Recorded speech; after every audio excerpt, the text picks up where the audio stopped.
All right, so the seller, by the way, welcome to another episode of Ghetto Antiques Roadshow. So the eBay seller wanted like $60 or something like that for this, and they had a make an offer button. So it looked really in bad shape. So we're gonna either get something that's good or very good or awful. And so I made an offer of $30. They accepted. I figured why not take a chance on this? And if we can get it open, that would be splendid. So let's get the scissor.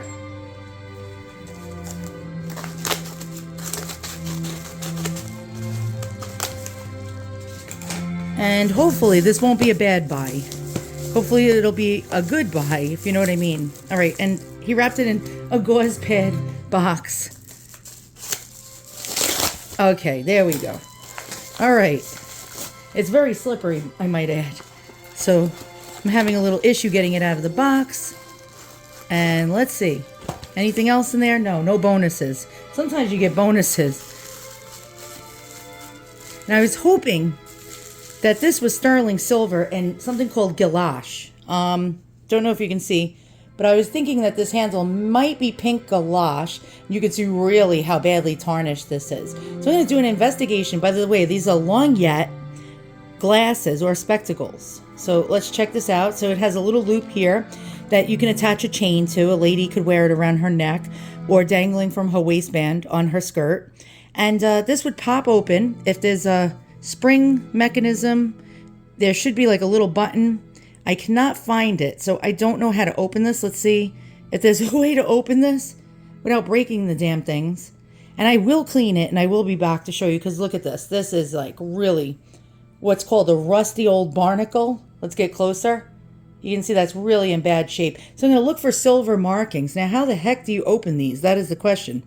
And in my last video, I had an issue with a pair like these, and someone said I was choking the chicken, and apparently I'm going to have to choke the chicken again to get this sucker open. So how do these open? I don't know. There should be like a little button. Let's see. Is there a button here? I don't see one. What the hell? Come on, man. Come on, open up. Open up. Open sesame. Alakasham. Alakazoo. Oh, okay. All right. All right, you ready? Okay. And there we go. All right, but the problem lays in the fact that these are in really, really bad shape. So let's see what a little Simichrome polish can do. And we'll find out if our glasses here, by the way, these were also noted as opera glasses. So a lady could hold these up to her nose and view an opera. You can see they have a very, very good magnification. Can really see the detail on my hooker gloves there. And also, ladies didn't like to wear spectacles. They were considered unattractive. And up until about the early 20th century, a lot of women actually used these in place of regular glasses that we wear today. But they started to get popular around 1900 or so, where ladies wore pinch knees glasses that would pinch on the nose and attach to the nose without little arms on the sides.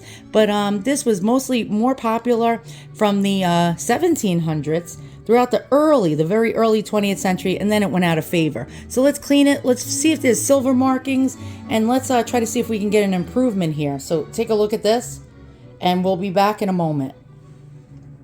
So these are actually marked 14K. And usually when it's gold plated or gold filled or rolled gold on antique objects, it'll say like 1/10th or 2/10th. It'll tell you how much plating is on it. But it's actually marked 14K. And to the left of that is the metal, like some kind of metal foundry mark and some kind of like maker stamp of some sort. So, I mean, how could I tell if they're 14K white gold? I mean, they arrived black as the ace of spades, but it could be because they were never cleaned. And usually white gold is plated with a thin coating of rhodium plating that wears over the years. It's like a tiny, tiny plating of rhodium. And rhodium actually gives it like that cool type of white texture. So it could be the rhodium plating actually, wore off, and the original gold underneath it is popping through, and that's why it was so blackened. Plus the gouache or gouache, I don't know if I'm pronouncing it right, which is the enamel work on the handle, gives it a blackened effect because it's like worn in spots. So I don't know if these are actually really 14K. I can test them, but I don't feel like testing them because I'm lazy. And I'll take it at face value. So let's open them up and look at them. And you can see they really, really cleaned up like a new penny. It took me about 5 seconds. So I don't know if we can even focus in here, but you can see they really, really cleaned up really well. And sometimes like with gold that's over 100 years old, it was probably sitting there and layers of soot and filth were actually accumulating on it. But you can see they shined up quite well and they work great. So let's check out our plant here. And yeah, these actually work really, really well. You can see how magnified everything is. Sadly, the galoche or galache, you might want to be a prick in the comments below. Here's the middle finger and correct me. Actually, somebody corrected me recently on one of my videos because I pronounced a certain kind of antique that was French incorrectly and said I should not be doing these videos if I am such an expert. And I never, ever, ever said I was an expert. We just do this because it's fun. It's like show and tell. And it is the Ghetto Antiques Roadshow after all. So what are these valued at and how old are they? Well, generally, these went out of favor sometime in the mid-20s, all the way to probably about like 1930, but were popular from the 1700s and most popular till about 1890s or 1900. I would guesstimate that these are from about 1890 to about 1910. Since there's no date mark on here, I guess I'll never know. They're probably European. They're quite beautiful. If you see blackened over here, it's because the galache wore off and it's like patchy. So, you know, it looks a little crappy. But these were a really great buy at 30 bucks. What are they valued at? Well, if they're not 14K, and maybe I'm incorrect, probably like, you know, about 100 to $250, depending upon who you're selling it to. Will it sell quickly at the higher price? No. If I had it in my Etsy shop, it would probably sit there for about 2 or 3 years before it sold. But I've done that before where I've put a really high value on my item and it eventually sold, but it took about 2 or 3 years to sell it. If I wanted to flip these quick on eBay, say, $50 to $100. If I wanted to sell it quick on Etsy, probably about $100. So there you go. If it's real white 14K like it's marked, they can be worth about $800 to about $1,200 because of the gold weight, the melt value. Unfortunately, most people will buy these antiques or any kind of antiques that have precious metal.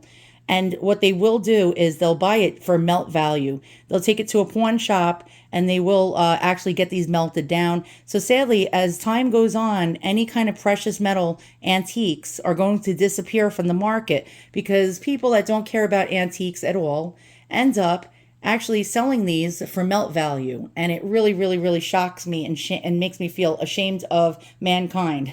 So once again, thank you for watching another video. I had fun actually sharing these with you, and hopefully I can find another pair as beautiful as these or unique as these in the near future. So long.